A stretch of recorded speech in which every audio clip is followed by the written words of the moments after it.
Monsieur le président, monsieur le Premier ministre, mesdames, messieurs les ministres, mes chers collègues, pays gravement endetté, annuellement très déficitaire, sous procédure de déficit excessif à Bruxelles, réfractaire aux baisses des dépenses publiques, sans majorité à l'Assemblée nationale, recherche Premier ministre, amateur s'abstenir, c'est en substance la petite annonce qui est apparue après ces merveilleux Jeux olympiques.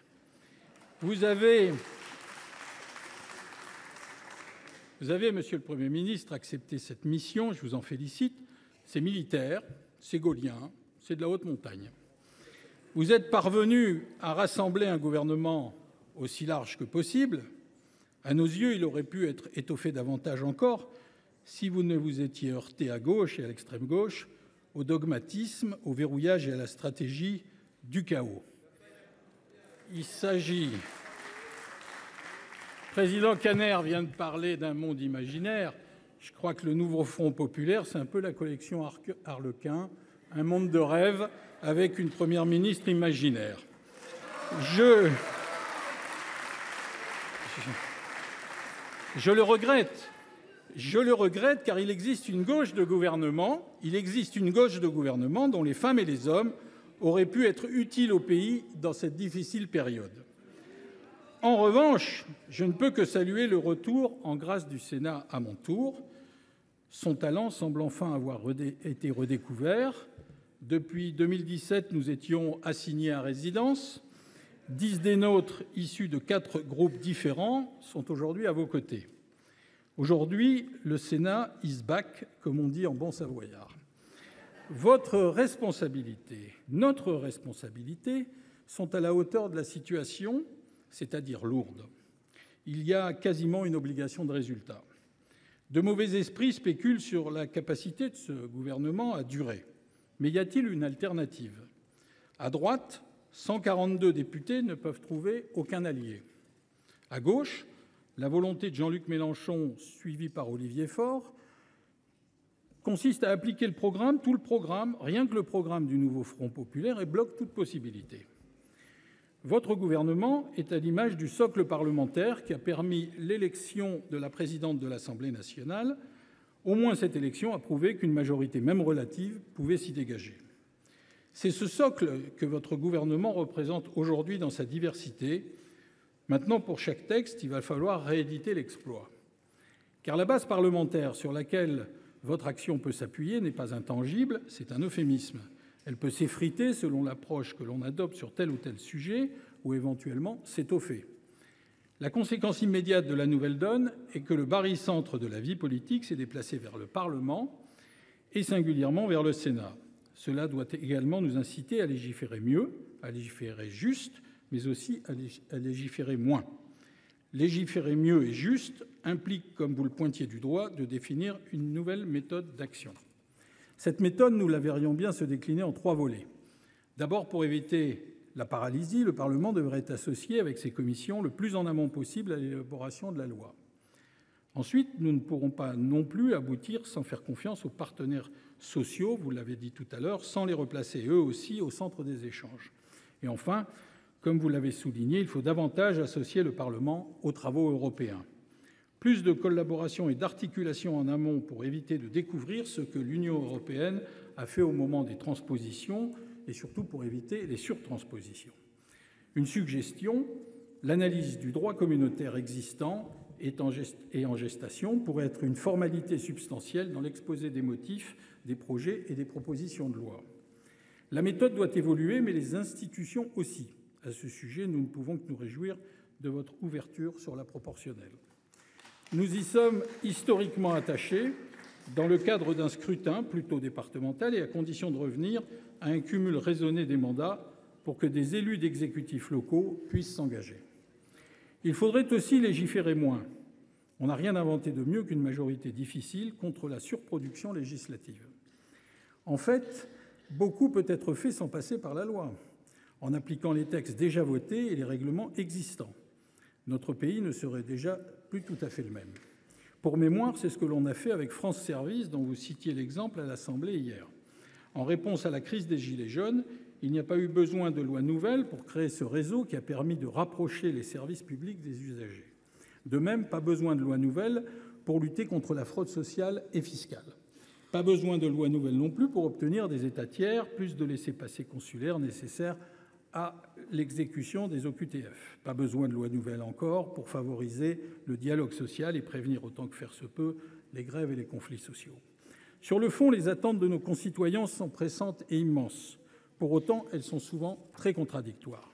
Mais s'il y a quelque chose de commun à ce qui s'est exprimé, c'est une alarme concernant le pouvoir d'achat, singulièrement des bas salaires, des ménages modestes, des familles monoparentales. C'est votre premier chantier sur lequel mon intervention se concentrera. Les questions de logement et d'énergie sont au cœur de ces préoccupations. Le logement et l'énergie, c'est souvent 50% du budget des familles. On ne peut en conséquence recouvrer foi en l'avenir sans commencer par là.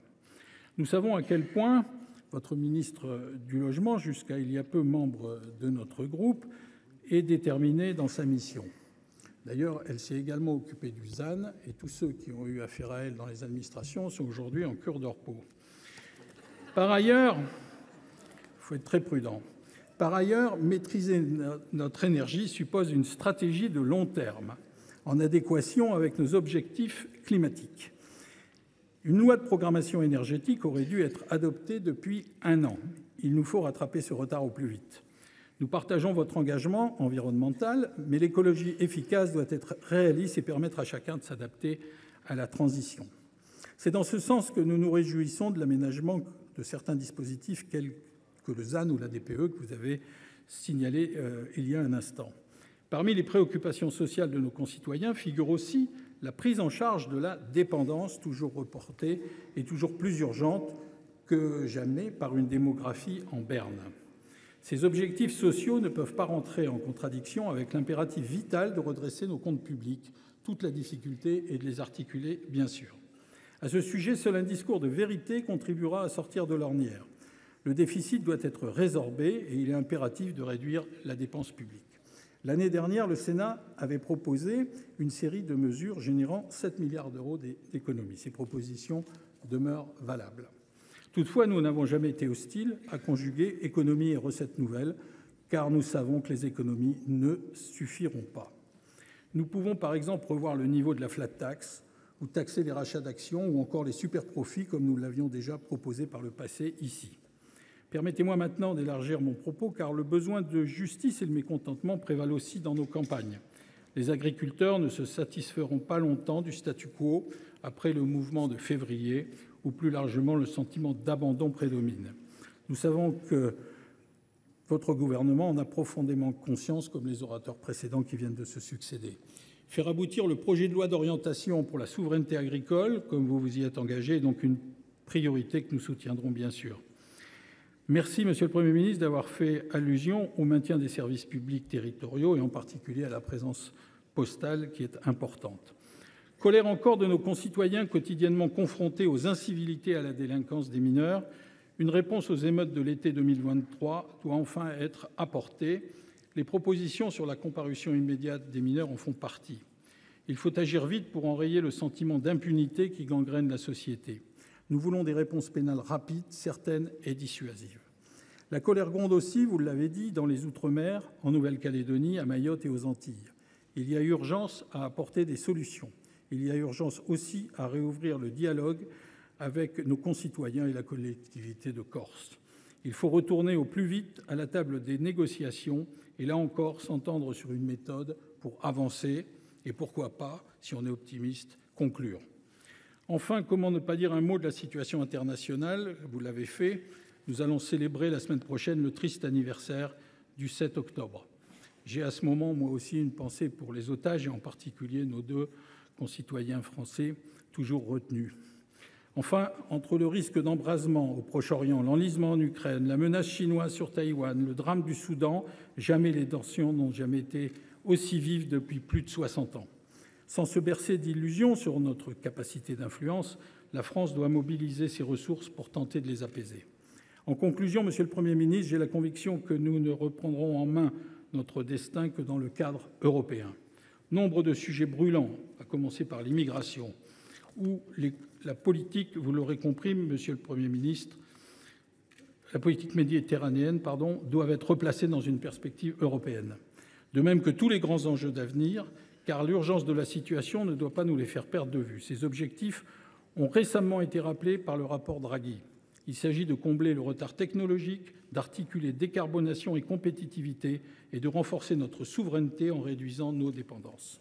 Sur le plan institutionnel, c'est aussi moins de normes et plus de majorités qualifiées européennes auxquelles nous invite ce rapport. Vous l'aurez compris, monsieur le Premier ministre, vous pourrez compter sur le soutien du groupe centriste pour accompagner votre action.